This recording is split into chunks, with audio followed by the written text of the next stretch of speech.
Call me Carol at ito ang aking wild confession. May bago akong jowa, may sasakyan at mahilig siyang mag-drive sa gabi at mabilis kong natutunan na hindi lang pala yung trip niya. At least once a week, lalabas kami. Walang eksaktong plano kung saan pupunta, basta may kalsadang tahimik at lugar na madilim. Normal na usapan sa umpisa tungkol sa trabaho, araw namin, kung pagod ba siya. Pero habang tumatagal ang biyahe, nag-iiba ang timpla sa loob ng sasakyan. Kapag nagyayaya siya ng road trip, di ako nagsusuot ng panty siya naman, di na nagbibrief dahil alam na ang magaganap. Habang magmamaneho siya, ramdam ko ang saging niya kahit wala pa siyang ginagawa. Hinihimas-himas ko ito, nilalaro-laro hanggang sa maging si tigas sa belgas na siya. Yung mansanas ko naman, kikiskisin ng finger heart niya hanggang sa maging mamasa-masa na ito. Hihiwain niya ito gamit daliri niya at unti-unting ifi-finger heart niya habang nangiinit naman ako.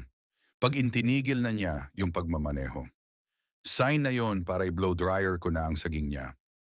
Uunahin ko munang didilaan Curtis katawan ng saging nito, tapos hahalik-halikan ang headquarters nito at dahan-dahan kong ice and dip.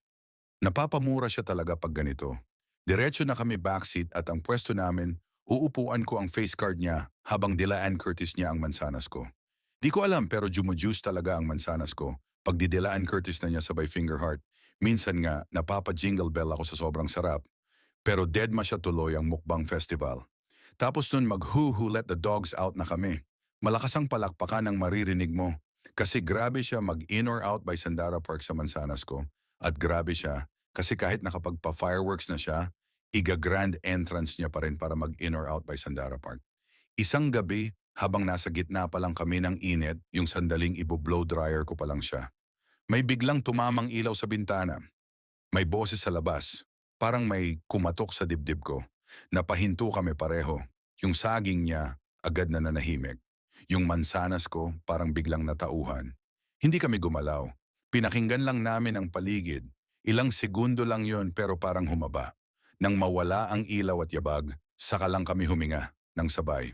Walang salita, pero pareho naming alam na sapat na yon para sa gabing yon. Pagkatapos, inayos lang namin ang sarili namin at umalis. Tahimik ang biyahe, pauwi. Walang pagsisisi, walang biro.